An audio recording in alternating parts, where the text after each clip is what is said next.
నమస్కారం అండి. నా పేరు డాక్టర్ ప్రవీణ్. సో, మధుమేహానికి సంబంధించి మనం ఎలాంటి మందులు వాడాలి? ఆ తర్వాత ఇన్సులిన్ అనేది ఎప్పుడు వాడాలి?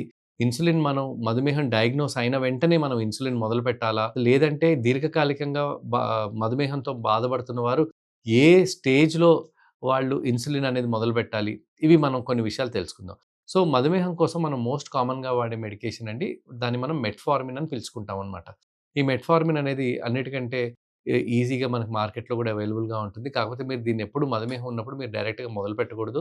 మీరు దగ్గరలో ఉన్న ఫిజిషియన్ కానీ, లేకపోతే ఎండోక్రైనాలజిస్ట్‌ని గాని కన్సల్ట్ చేసి మాత్రమే ఎటువంటి టాబ్లెట్స్ వాడాలి అని మీరు గుర్తుంచుకోవాలి. సో, మనకి మధుమేహానికి సంబంధించి సుమారుగా ఒక 7-8 రకాలైన మెడికేషన్స్ మనకి మార్కెట్ విపిన్‌లో ఎంతో రిసర్చ్ తర్వాత మనకి మార్కెట్ విపిన్‌లో అవైలబుల్‌గా ఉన్నాయి. సో, దీంట్లో మనం మోస్ట్ ఇంపార్టెంట్‌గా మనం చూస్తే బైగోనైడ్స్ అంటాం. మనం ఇప్పుడే అనుకున్న మెట్ఫార్మిన్ దీనికి సంబంధించింది.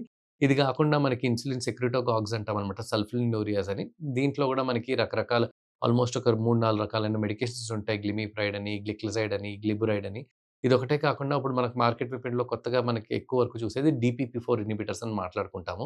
ఈ డీపీపీ-4 ఇన్హిబిటర్స్ అంటే దీంట్లో మనకి సిటాగ్లిప్టిన్, విల్డాగ్లిప్టిన్, టెల్లీగ్లిప్టిన్ అని రకరకాల మందులుంటాయి. ఇదేంటంటే మన ఇన్సులిన్ అనేది పూర్తిగా ఇది అవ్వకుండా పూర్తిగా మనకొకసారి సెక్రీట్ అయిన తర్వాత అది పాడైపోకుండా ఎక్కువగా దాని పవర్ ఎక్కువగా ఉండేటట్టు హెల్ప్ చేయడానికి పనిచేసేవి డీపీపీ-4 ఇన్హిబిటర్స్ అనమాట. ఇది కాకుండా మనకి ఇంకా వేరేవి గూడా మనకి ఆల్ఫా గ్లూకోసిడేస్ ఇన్హిబిటర్స్ అని, ఆ తర్వాత కొత్తగా ఒక 2, 3 సంవత్సరాల నుంచి ఉంటే గ్లిమిన్స్ అని, ఆ తర్వాత ఇవి కాకుండా మనకి ఎప్పటినుంచో లాంగ్ స్టాండింగ్‌గా మనకున్నయి కొన్ని అదర్ పయోగ్లిటాజోన్ అని ఇట్లా రకరకాల మెడికేషన్స్ మనకి మార్కెట్‌లో అవైలబుల్ ఉంటాయన్నమాట. కానీ మనం ఇనీషియల్లీ స్టార్ట్ చేస్తున్నప్పుడు హెచ్‌బీఏవన్సీ లెవెల్ ఎంత ఉంది అనే దాని బేసిస్ మీదనే మనం మందులనేవి మొదలుపెడతాం. జనరల్లీ మొట్టమొదటిగా మనం మొదలుపెట్టే మందు మెట్ఫార్మిన్‌గా గుర్తిస్తామనమాట ఎక్కువ వరకు. అలా కాకుండా అప్పుడప్పుడు కొంతమంది హెచ్‌బీఏవన్సీ 9, 10 పైన వస్తారనమాట. ఈ హెచ్‌బీఏవన్సీ 9, 10 పైన వచ్చినప్పుడు మనం అప్పుడప్పుడు డైరెక్ట్‌గా ఇన్సులిన్ మొదలుపెట్టాల్సిన అవసరం కూడా రావచ్చు. ఎందుకంటే వీరికి అప్పుడప్పుడు ఇన్సులిన్ ప్రొడక్షన్ సరిగ్గా ఉండకపోవడము, లేకపోతే ఇన్సులిన్ ప్రొడ్యూస్ చేసే కణాలు పూర్తిగా మాయమైపోవడము, ఈ రకంగా గూడా మనకి పేషెంట్స్ డైరెక్ట్‌గా హై హెచ్‌బీఏవన్సీ‌తోటి ప్రెజెంట్ చేస్తారు.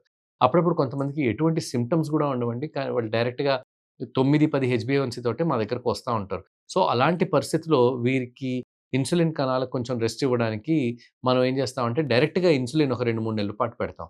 సో, అందరూ నన్నొచ్చి అడిగే క్వెషన్, "సార్ ఇప్పుడే ఇన్సులిన్ మొదలుపెడితే జీవితాంతం మేము ఇన్సులినే తీసుకోవాల్సి ఉంటుందేమో గదా!" అని. అలా ఉండదండి. మనకి షుగర్ కంట్రోల్ లెవెల్ బేసిస్ మీదనే మనం ఇన్సులిన్ ఎంత ఇవ్వాలి, ఏంటి అనేది మనం డిసైడ్ చేస్తామనమాట. సరైన మోతాదులో, సరైన విధంగా మనం ఆహార నియమాలన్నీ పాటించుకుంటూ, మనం కేవలం టాబ్లెట్‌ల మీదే ఉన్నాము అంటే, ప్రతి ఒక్కరికి ఇన్సులిన్ వాడాల్సిన అవసరం ఉండదు. కానీ కొన్ని కొన్ని స్పెషల్ సిట్యుయేషన్స్‌లో మీకు షుగర్ కంట్రోల్‌లో ఉన్నా కూడా అప్పుడప్పుడు కొంచెం ఇన్సులిన్ ఇవ్వడం ద్వారా మీకు లాంగ్ టర్మ్‌లో బెనిఫిట్స్ ఎక్కువగా జరిగే అవకాశాలుంటాయి. సో, ఇన్సులిన్ అనేదాన్ని మనం ఎప్పుడు భూతంగా చూడకూడదు. మనకు అవసరం ఉన్నప్పుడు నిజంగా అవసరం ఉందనుకుంటే ఇన్సులిన్ వాడుకుంటే మనకు హెల్ప్‌ఫుల్‌గా ఉంటుంది. అదొకటే కాకుండా ఈ రోజుల్లో ఇంతకుముందులాగా మనం చిన్న చిన్న బుడ్డీల లోపల నుంచి ఇంజెక్షన్ గుంజుకోవాల్సినట్టు అవసరం లేదు. ఇన్సులిన్ ఈరోజు చాలా డెలివరీ సిస్టమ్స్ చాలా ఈజీగా అయిపోయాయి. ఇన్సులిన్ మనకొక పెన్ రూపంలో వచ్చేసింది. అండ్ దాన్ని చాలా ఈజీగా మనం పెన్ రూపంలో మన జేబులో గూడా పెట్టుకొని ఎటువంటి పనున్నా వెళ్ళిపోవచ్చు. కరెక్ట్‌గా మధ్యాహ్నం లంచ్ అయినప్పుడు ఇన్సులిన్ తీసుకోవాలి అంటే లంచ్ కంటే ముందు మనం ఇన్సులిన్ తీసుకుంటే సరిపోతుంది. పెన్ రూపంలో ఉంటుందిది. చాలా హెల్ప్‌ఫుల్‌గా గూడా ఉంటుందనమాట. సో, ఇన్సులిన్ మీద మనం పెద్ద అపోహలు ఇట్లాంటివి ఏమి పెట్టుకోకూడదండి. ఇన్సులిన్ అన్నిటికంటే సేఫెస్ట్ అనమాట. మనం వాడే మందుల కన్నా, అన్నిటికన్నా గూడా మనకి ఇన్సులిన్ సేఫెస్ట్. ఎవరికైతే కిడ్నీలు, లివర్‌లు ఇట్లాంటివి చెడిపోతాయో వాళ్ళల్లో కూడా మనం ఇన్సులిన్‌ని ఈజీగా వాడుకోవచ్చు. ఎటువంటి ప్రాబ్లమ్ లేకుండా. సో, ఇన్సులిన్ అప్పుడప్పుడు మనం ఏంటంటే దీర్ఘకాలికంగా ఒకవేళ మనం ఈ డయాబెటిస్‌తో బాధపడుతున్న పేషెంట్స్ ఎవరైతే ఉంటారో ఆల్‌మోస్ట్ 10 సంవత్సరాలు, 15 సంవత్సరాలు వీరిలో ఏంటంటే ఇన్సులిన్ ప్రొడక్షన్ అనేది పూర్తిగా తగ్గిపోతుంది. సో, అలాంటి పరిస్థితిలో మనం ఇన్సులిన్ మొదలుపెట్టాల్సిన అవసరం ఉంటుంది. ఇనీషియల్లీ మనం ఇన్సులిన్ రోజుకొక్కసారి ఇచ్చినా కూడా ఆ తర్వాత రోజుకి వీరికి 2 సార్లు నుంచి 3 సార్లు లేకపోతే అప్పుడప్పుడు అవసరం పడితే రోజుకి 4 సార్లు కూడా ఇవ్వాల్సిన పరిస్థితి ఉంటుంది. అలాంటిదే కాకుండా కొన్ని స్పెషల్ సిట్యుయేషన్స్‌లో పర్టిక్యులర్‌గా లైక్ గెస్టేషనల్ డయాబెటిస్ అని పిలుచుకుంటామనమాట. అంటే వారు ప్రెగ్నెన్సీలో ఉన్నప్పుడు వారికి డయాబెటిస్ బారిన పడే అవకాశాలుంటాయి. దాన్ని గెస్టేషనల్ డయాబెటిస్ అంటాం. సో, ప్రెగ్నెన్సీలో అన్నిటికంటే సేఫెస్ట్‌గా ఇచ్చేది ఇన్సులిన్. ఇదొకటే కాకుండా మెట్ఫార్మిన్ అనేది మెడికేషన్‌ని కూడా మనం సేఫ్‌గా ఇచ్చుకోవచ్చు. సో, మనకి ఈ గెస్టేషనల్ డయాబెటిస్‌లో అంటే ప్రెగ్నెన్సీ టైమ్‌లో వచ్చే డయాబెటిస్‌లో కూడా మనకి షుగర్‌ని ఎక్స్‌ట్రీమ్ కంట్రోల్‌లో పెట్టుకోవాలి. లేకపోతే బేబీ మీద రకరకాల సైడ్ ఎఫెక్ట్స్ పడే అవకాశాలుంటాయి. ఇదొకటే కాకుండా దీర్ఘకాలికంగా ఎప్పటినుంచో మధుమేహంతో బాధపడుతున్న వారికి లివర్‌లోను, కిడ్నీలోను అప్పుడప్పుడు ఇష్యూస్ అయ్యే ప్రాబ్లమ్ ఉంటాయి. లేకపోతే మనకి ఇన్సులిన్ ప్రొడ్యూస్ చేసే గ్రంథి ప్యాంక్రియాస్‌లో కూడా అప్పుడప్పుడు ప్రాబ్లమ్ అయ్యే అవకాశాలుంటాయి. వీరందరిలో కూడా మనం సేఫ్‌గా ఇచ్చేది ఇన్సులిన్ అన్నమాట. సో, ఇన్సులిన్ మనకి అన్ని రకాలైన పేషెంట్స్‌లోనూ ఎటువంటి ప్రాబ్లమ్ లేకుండా ఇచ్చుకోవచ్చు. దీనివల్ల ఏ ఆర్గాన్ మీద ఎటువంటి ఎఫెక్ట్ అనేది ఉండదనమాట.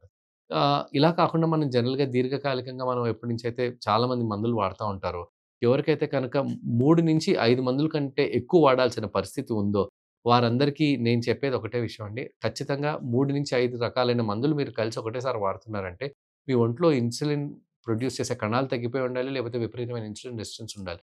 మీరు ఖచ్చితంగా ఒకసారి మీ ఫిజిషియన్‌తో కానీ, ఎండోక్రైనాలజిస్ట్‌తో మాట్లాడి కొంచెం, కొంచెం లెవెల్ అన్నా ఒక 10 యూనిట్లు, 15 యూనిట్లన్నా ఇన్సులిన్ తీసుకుంటే మీకు లాంగ్ టర్మ్‌లో ఎంతో బెనిఫిట్‌గా ఉంటుంది.